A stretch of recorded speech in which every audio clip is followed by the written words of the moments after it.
Dick Barton, Special Agent.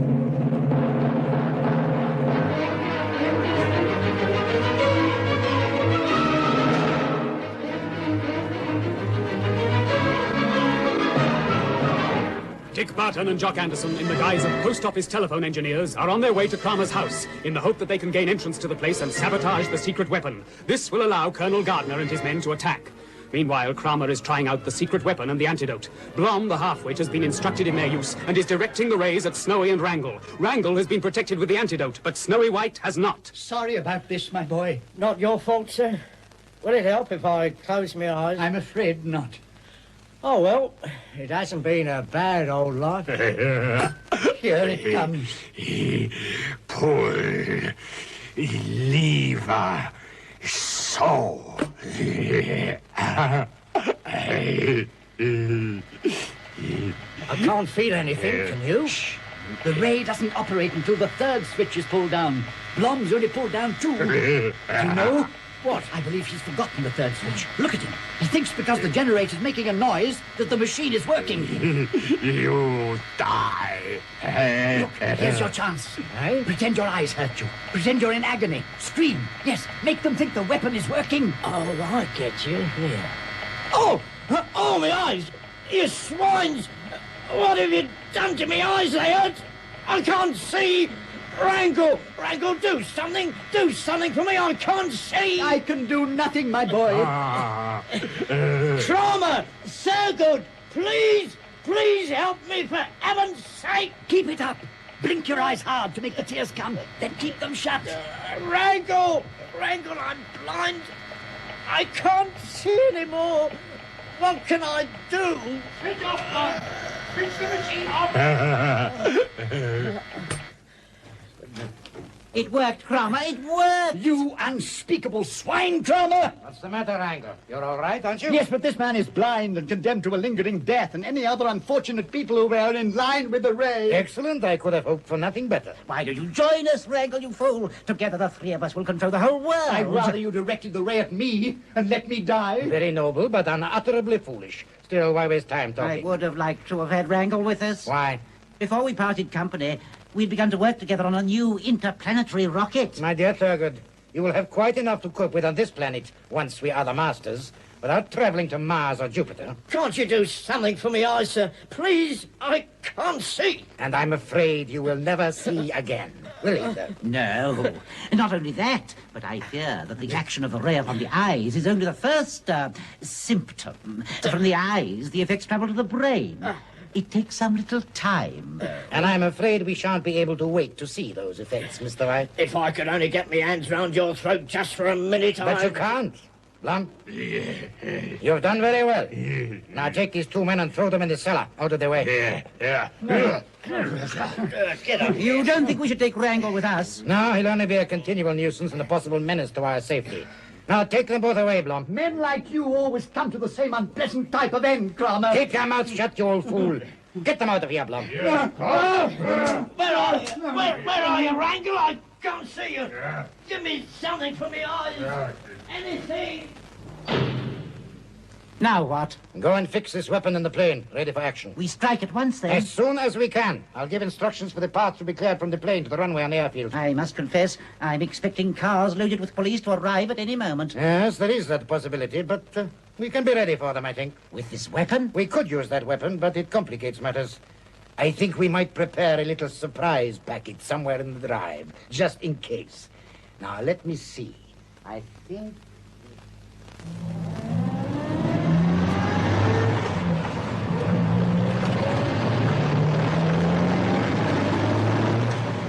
Did you get what you wanted from that ordnance depot, Mr. Barton? Yes, Doc. Here.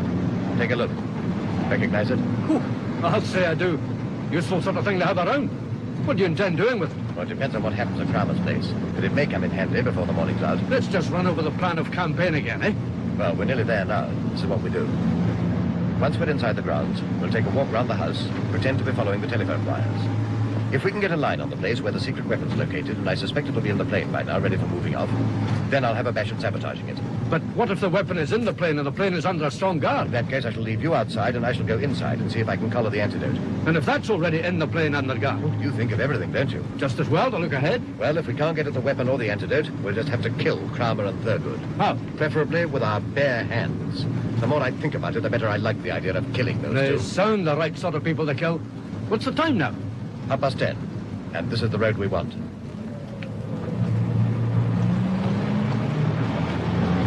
Now listen, Jock.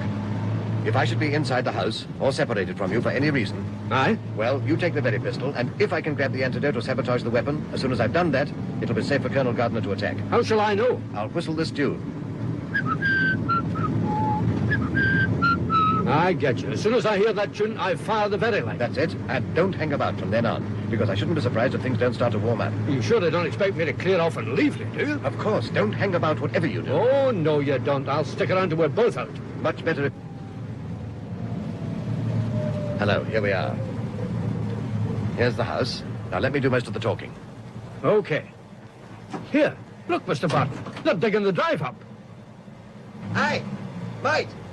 You there, Cookie. Well, Can we come up the blinking drive? no, you cannot. Well, we got to. We've come to fix a phone. We have got a phone. We do not want any more. This is Ashwell Court, isn't it? Yes? And this is the place. Drive on, Jock. I tell you, we do not want a phone. And in any case, you cannot come up this drive. We are working on it. Look, I got the order here in black and white, and I got the instructions too. Here they are. I ain't leaving yet till I've seen the boss. Well, you cannot drive the van up this drive because we are working on it. Okay.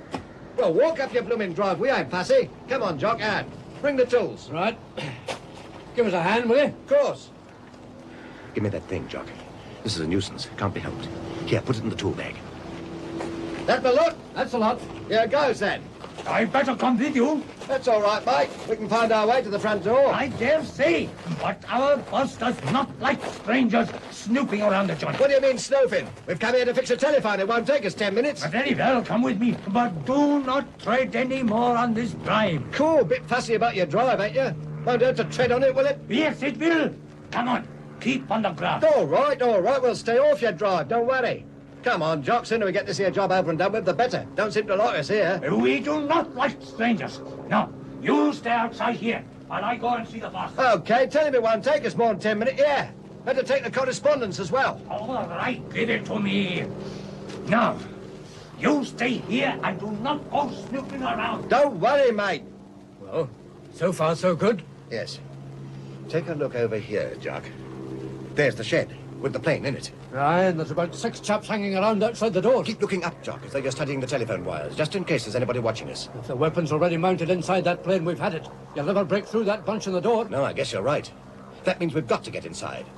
Don't look now, but somebody's watching us from a window. Well, they'll no recognize us. I'll go in first, leaving you outside. As soon as you get a chance to take our little surprise packet out of the tool bag, put it under that bush. This bush by the window? Yes, tuck it out of sight. We may need it later. Look, what is all this? What sort of men are they, and why were they let in? I thought it would be best to bring them in. I did not want them getting suspicious. We don't want a phone anyway. There's a mistake somewhere. Oh, it's quite understandable. This letter explains it. The previous tenant ordered an extra phone, and it's just become available. Well, explain the mistake to the mans. Where are the men? Outside, sir. You can see them from this window. Where? Oh, yes, I see. Oh, they seem all right. It isn't friend Barton, anyway.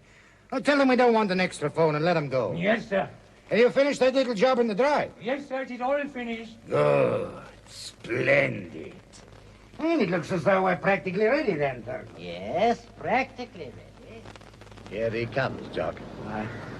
Blimey. Thought you'd gone on your holidays, chum. There has been a mistake. This phone was ordered by the man who lived here 9 months ago. Man named Parkinson. That's the name. Yes, Barton. Well, he has left. Present owner is a man named Harris. Well, blimey, do you that, Jock? Ain't that just like our people? Send us here on a wild goose chase? Come on, then. Oh, half a minute. Say, chum, would your boss mind if we used your phone just for a minute? If I ring our people up, you see, they'll tell us where to take the thing, save us going all the way back to the depot, see? There is a phone box just outside the gate. Oh, yes, so there is. Well, if your boss will just sign this form to say we... Oh, I've dropped it. There it is behind you, chum. Pick it up and let your boss see it. What do you think I am? Back into the side. Quick, Jock, in the bushes. Right. You just stick around here and look innocent. Where are you going? Inside the house. Here goes. Don't let them see you from the window, and if I give the signal, fire that very pistol and run like the devil. I'll be right after you. All right, Mr. Barton. Just as you say.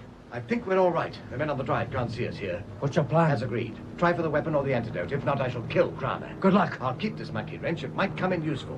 Right, here I go.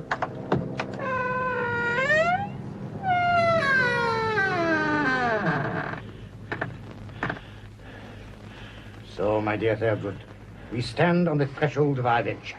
Everything is ready. And the weapon is in the plane, already mounted for action. Then the sooner we get off, the better. Listen, Jock. All the men have had their instructions on how to get out of this country and where to rendezvous in 2 weeks' time. Then, in case we have to operate the weapon, and to be on the safe side, we should both use the antidote, I think. So should the pilot of the plane. Yes. In that case, Blom can take the antidote over to the plane and we can apply it when we're in the air. I'll send him across with it now.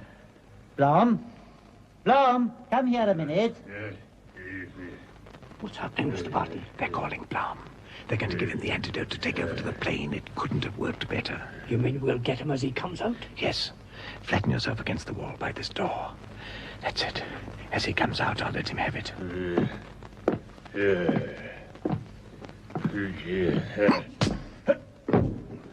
Nice work, Mr. Barton.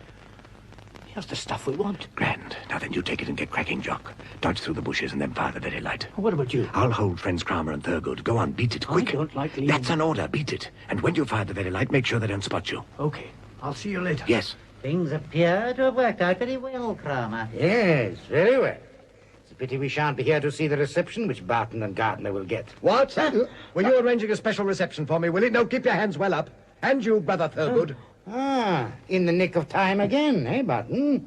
And disguised, too? How very amusing. Yes, in the nick of time, as ever. With lots of reinforcements? All in good time. Oh, don't tell me you've come here without reinforcements again, my dear Barton, really. I don't think we've overlooked any possibilities this time, Willie. I'm afraid you've overlooked just one, Barton. I don't think so. Well done, Blom. Well done. Kill. No, Blom. No. Don't kill him. Not just for a moment. Hold his arms behind his back, Blom. That's it. Golly. Oh, what a nasty grip you've got, Blom. And what a devil of a thick skull you must have. You know, you amaze me, Barton. What the... Why, look! The fairy lights. A warning. Yes, you've had it, Willie, old son. Listen. But this is perfect, Thurgood. Here we are, all ready to get off in the plane with the weapon, and Barton turns up, so that we can finish him off.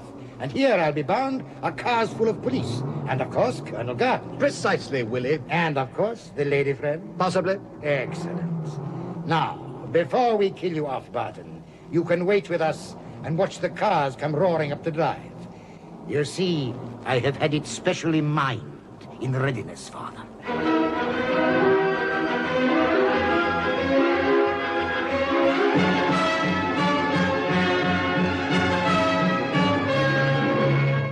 Is Kramer speaking the truth? Will Gardiner and Jean be blown up? Will Kramer and Thurgood escape?